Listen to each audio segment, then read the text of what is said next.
اتحاد امت کی تجاویز۔ اللہ تعالیٰ نے اسلام کو دین فطرت بنایا اور اس نے ہر دور میں انبیاء علیہ السلام کے ذریعے انسانوں کی رہنمائی فرمائی، اور انبیاء صادقین میں سے جب کسی نبی کی تعلیمات میں تحریف ہوتی تو اللہ تعالیٰ اس کی جگہ دوسرا نبی بھیج دیتا تھا، اور ہر آنے والا نبی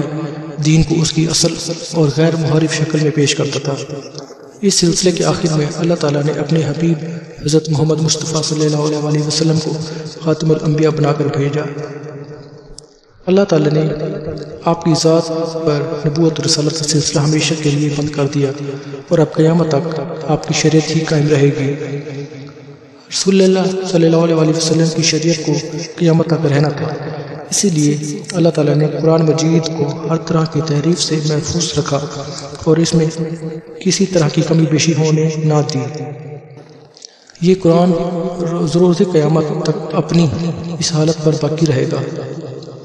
رسول خدا صلی اللہ علیہ وسلم نے اپنی سنت کے ذریعے سے قرآن مجید کی تفسیر دنیا کے سامنے پیش کی،